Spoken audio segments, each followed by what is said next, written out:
Welcome to 2018. Yeah, right now is the summer of 2018 and I'm shooting this, both audio and video, with a $40 4K action camera. Are you kidding me? No. It's a $40 action camera manufactured by a company called GeeKam, but there's a story behind it that I'd love to tell you. Welcome to the Tech for All channel and another cool tech piece to inspect.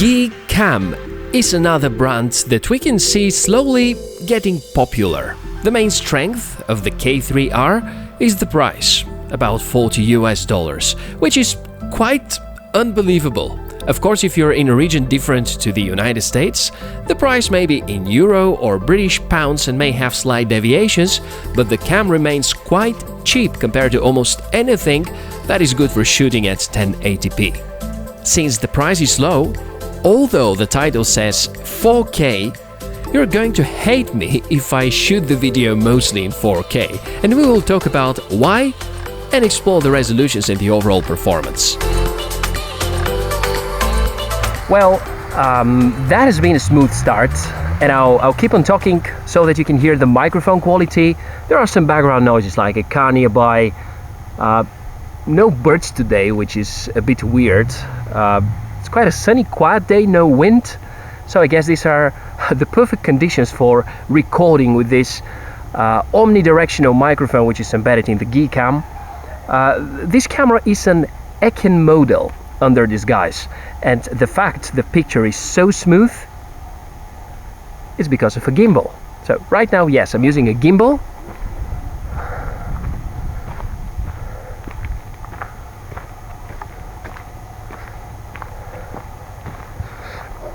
Because this action camera has no image stabilization. So I'm going to shut down the gimbal and just bring you to the pure non-stabilized experience.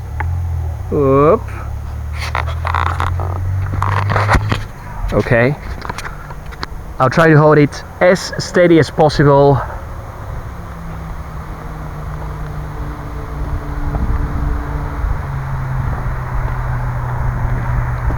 But it feels quite shaky. Well, before going to the technical specs, let's do the unboxing.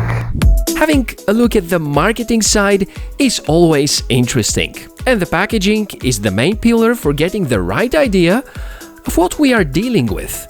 And let's be honest, if you look at the box without knowing the exact price, you will never ever guess $40. Unboxing experience is great, reminds me of my favorite Eken's packages. Waterproof case is there right away and is awaiting your underwater adventures. From the many accessories, 3 super highlights: a mini tripod, a remote controller, and 2 batteries with dedicated charger. Model of the batteries is PG1050, which are suitable for many current action cam models and support almost all Eken cameras as of 2018. Coincidence? Not really. Build quality is good for that price range. All plastic body with a good, well visible in daylight display, clicky buttons, and overall okay menu navigations. On the front, there's a secondary display with status about the shooting mode, resolutions info, and the battery level indication. Perhaps because of the low budget, GeeKam have not included any LEDs, which, with the availability of the secondary display, is not a big deal, except when you're charging the battery because you have no indication of the charging progress. The design of the menus reveals that the camera is actually manufactured by Eken. You may not know that Eken are OEM and ODM at the same time, and they manufacture a lot of rebranded cameras. Inside the device, there's a good Panasonic sensor, and the image is processed by SunPlus 6350 well known for its moderate performance. The combo makes a good job, faking 4K and 2.5K. On smaller screen you may not notice a difference, so let me show you a zoomed-in sample. Notice the right-hand side of the screen where we have the so-called 4K.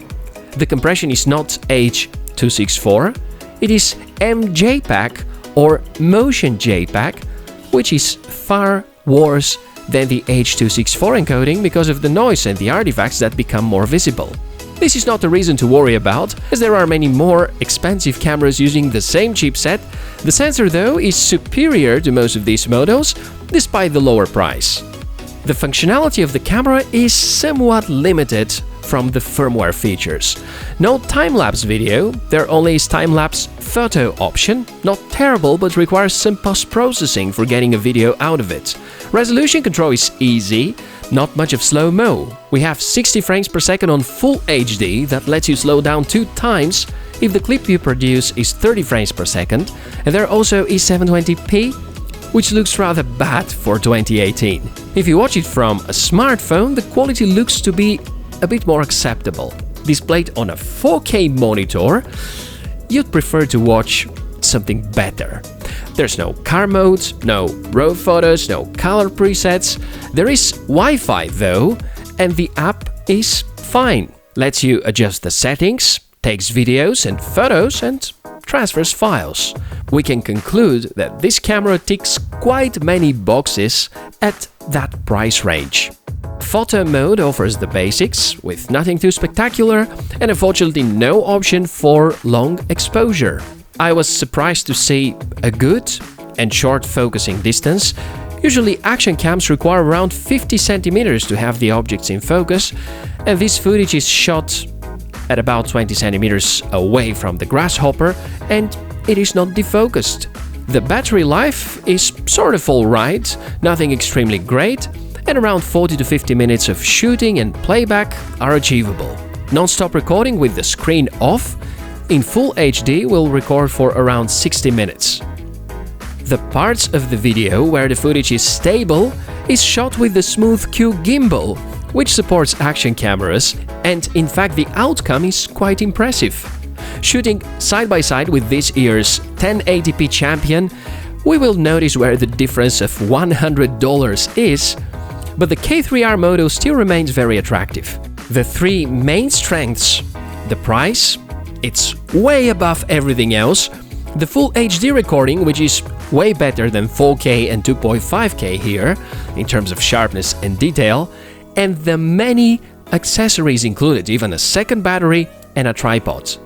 The 3 main weaknesses: lack of true 4K support, and we cannot blame such a cheap camera for that too much, lack of time-lapse video, and no electronic image stabilization.